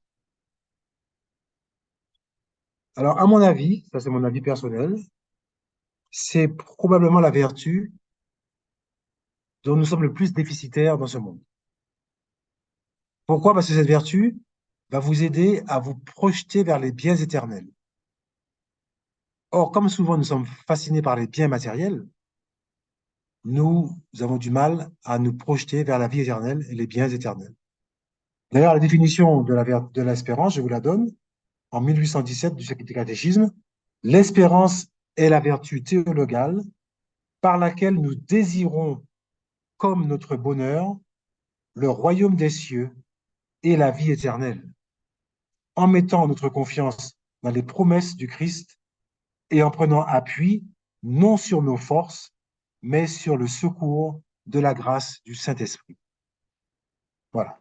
Donc, pour résumer, l'espérance est une vertu dans laquelle on va désirer comme paradis terrestre, enfin comme paradis terrestre, comme paradis, comme bonheur suprême, le royaume des cieux et la vie éternelle. Nous pensons et nous croyons que le vrai bonheur se trouve là et que ce vrai bonheur n'est pas sur la terre.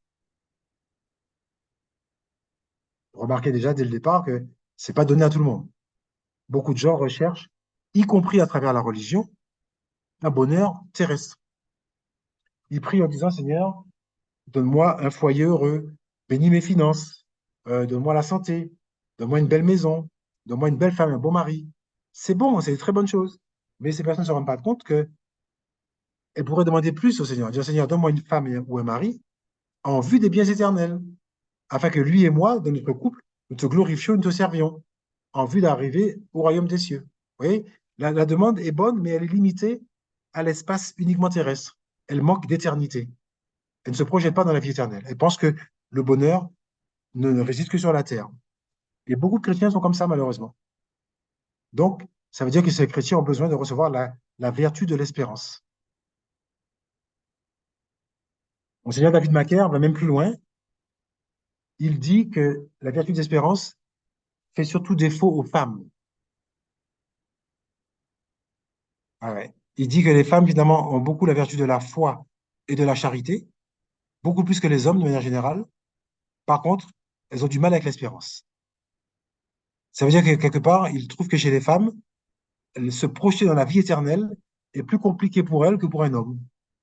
Et c'est vrai, je le constate. Moi, il m'est très facile de dire, eh ben, ouais, je vais exercer la charité, je vais parcourir le monde, je veux être au paradis. Et ma femme, qui est une très bonne chrétienne, elle va, oui, elle va travailler, mais pour que les enfants aillent bien, pour que les enfants soient en bonne santé, qu'ils aient à manger tous les jours. Vous voyez, elle exerce sa foi et son amour, mais elle ne pense pas forcément à la vie éternelle des enfants. Et moi, j'ai dit, oui, mais il faut aussi que ces enfants aiment le Christ. Il faudrait que ces enfants rencontrent le Seigneur. Il faudrait qu'ils fassent une expérience spirituelle. Vous voyez. Donc, on partage les mêmes objectifs. Hein. On fait un bon couple. Mais je reconnais que mes préoccupations sont beaucoup plus extraterrestres, on va dire, que celles de mon épouse. Vous voyez. Voilà. Donc, quelque part, l'espérance est un bien et la recherche des biens éternels et du bonheur éternel. Et en faisant confiance aux promesses du Christ qui a promis que nous l'aurions, cela, mais à condition de s'appuyer, non pas sur nos propres forces, mais sur la puissance du Saint-Esprit. En clair, sans l'Esprit Saint, personne n'ira au ciel. Alors, là où on peut se réjouir, c'est que finalement, tout être humain recherche le bonheur. Mais d'accord, tout être humain recherche le bonheur. Donc en fait, la difficulté avec l'espérance, c'est simplement que ce bonheur, on le recherche pas forcément au bon endroit, c'est tout. En clair, ce que j'essaie de vous dire, c'est que tout être humain, vu qu'il recherche le bonheur, a forcément déjà la capacité de rechercher le bonheur éternel. Le tout, c'est qu'ils comprennent bien que le bonheur qu'ils recherchent n'est pas seulement sur terre, mais surtout au ciel. C'est ça. Donc, quelque part, c'est une vertu qui est forcément en, en gestation dans le cœur de beaucoup de personnes. Après, c'est à nous de l'orienter dans la bonne direction. Donc, quelque part, c'est une source d'espérance.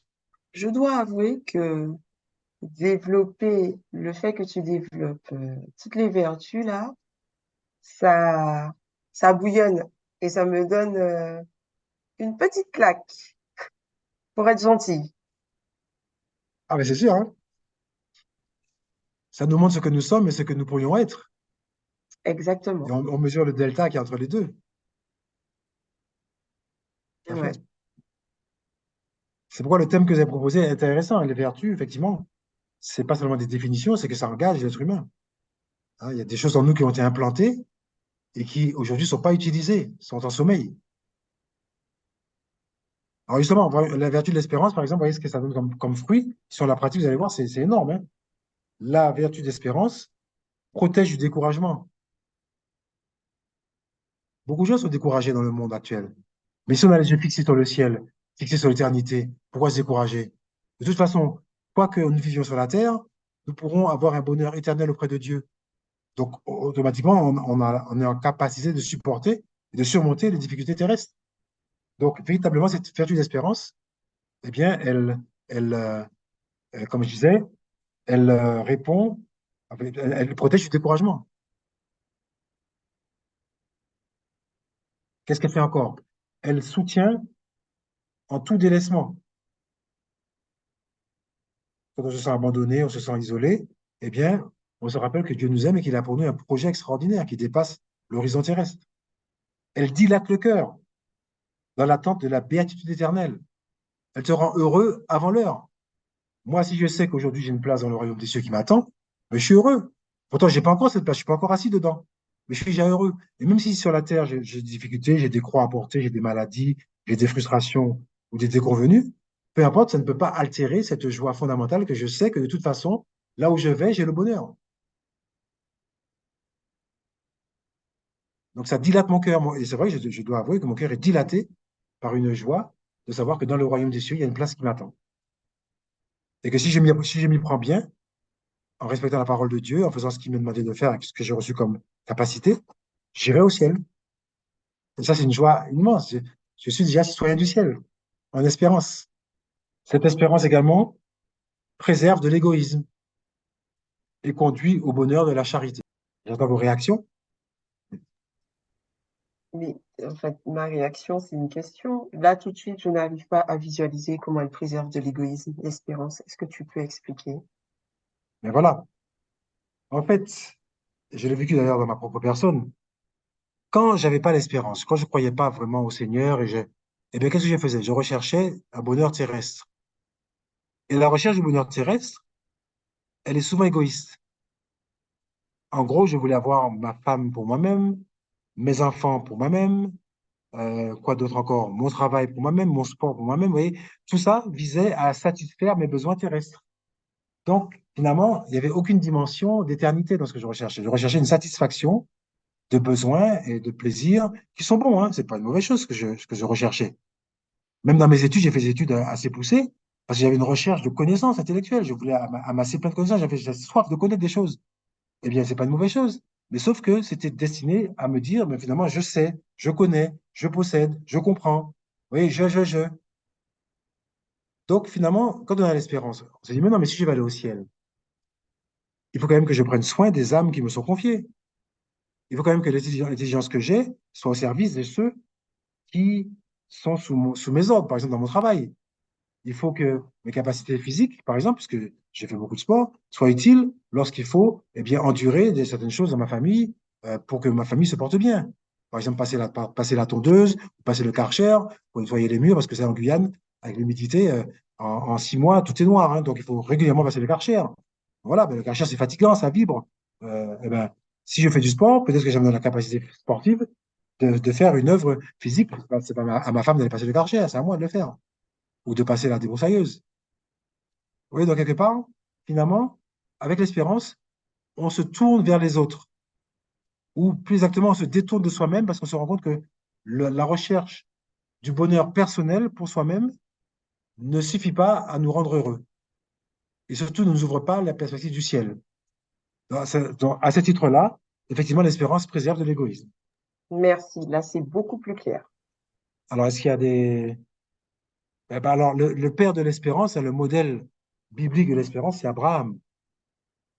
Pourquoi Abraham? Eh bien, Dieu lui apparaît et lui dit à Abraham, voilà, tu auras une nombreuse descendance, aussi nombreuse que les étoiles du ciel ou le sable de la mer.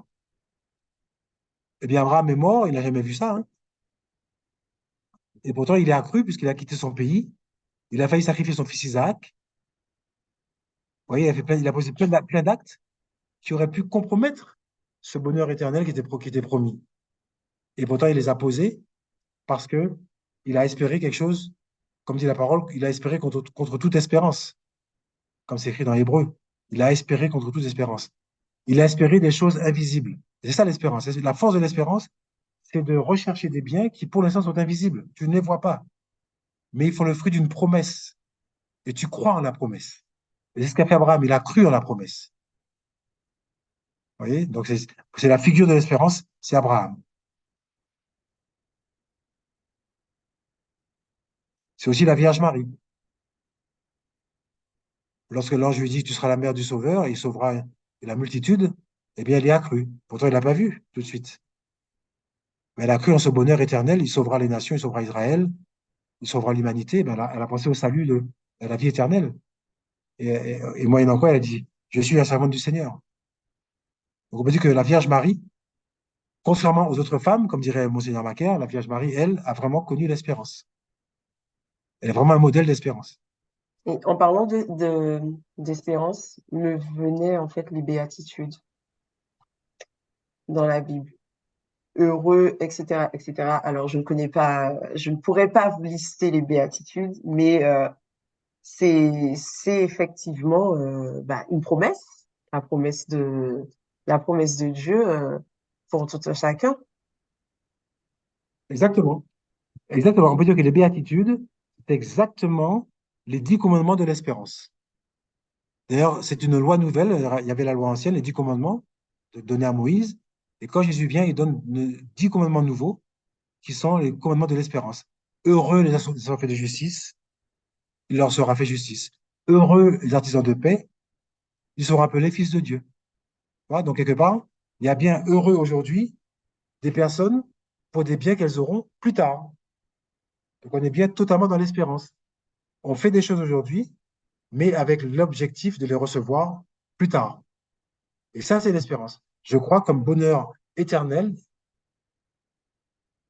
la promesse du Christ pour plus tard. Et cela dit, ce plus tard se réalise déjà un petit peu aujourd'hui quand même. C'est ça qui est important. Faut pas croire que le bonheur arrivera uniquement après notre mort. Quand on est dans l'espérance, on est joyeux dès aujourd'hui, comme je l'ai dit tout à l'heure, pour des biens qui arriveront plus tard. Merci Jean-Paul. Donc maintenant, je propose que nous passions à la vertu de la charité, plus en Voilà. détail, s'il te plaît. Merci. On a gardé le meilleur pour la fin, la charité. Eh bien oui, la charité, alors, il faut savoir que le monde ne l'appelle souvent pas la charité, hein. Le monde n'aime pas la charité. Le monde va parler beaucoup d'amour, mais ne va pas parler de la charité. Alors, quel lien y a-t-il entre la charité et l'amour? On pourrait dire que que la charité, c'est l'amour en action. La charité, c'est l'amour en action. Donc, c'est une valeur encore plus grande que l'amour, ou plus exactement, c'est un développement naturel de l'amour. D'accord?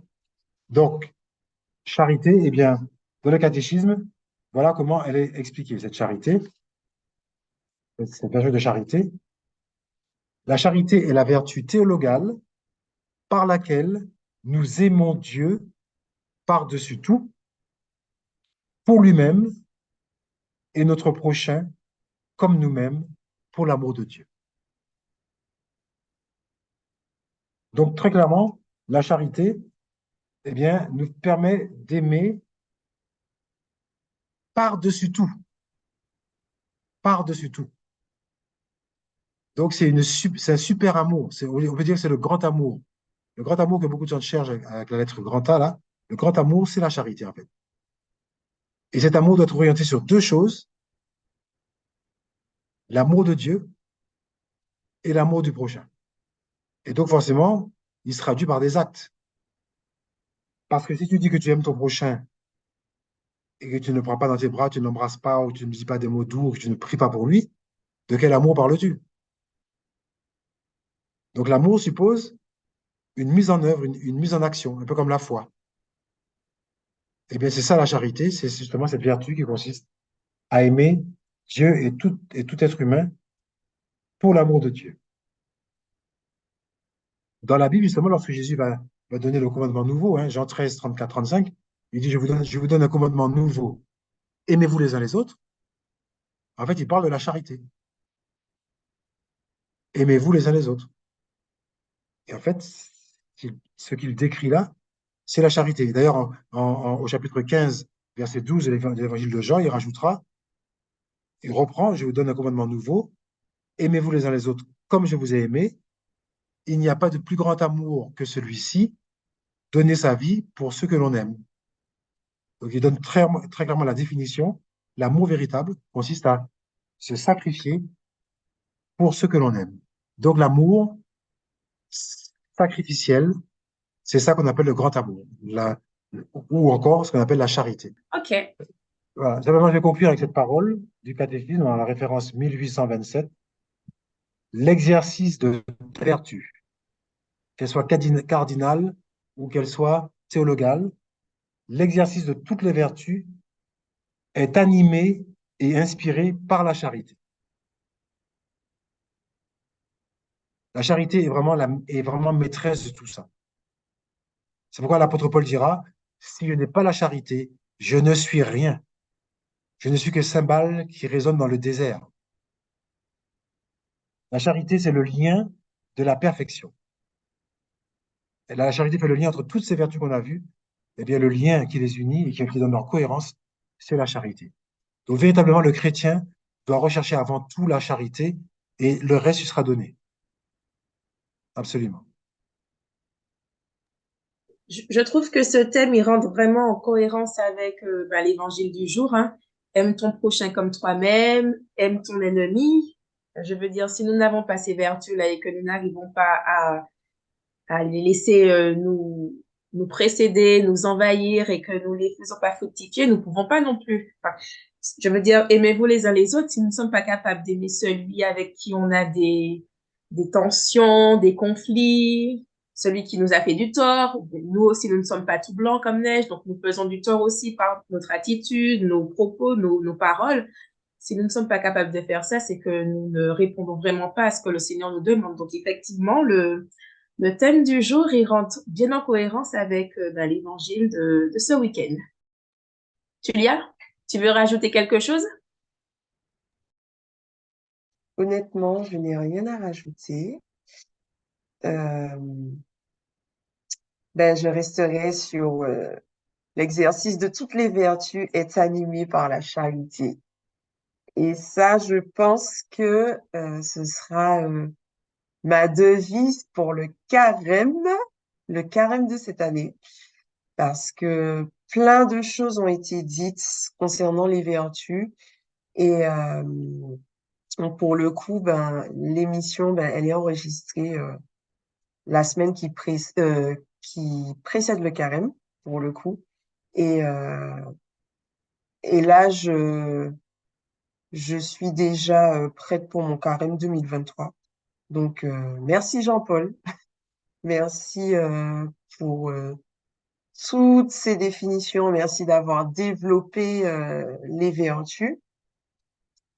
Et je pense que là, vraiment, cette émission va me permettre de préparer, pour être honnête avec vous, de préparer ma confession pour le carême de cette année. Voilà. Eh ben, c'est une excellente chose, hein. Je crois que ça nous met en marche, effectivement, vers la recherche des biens éternels et vers une vie vertueuse, donc sanctifiée quelque part.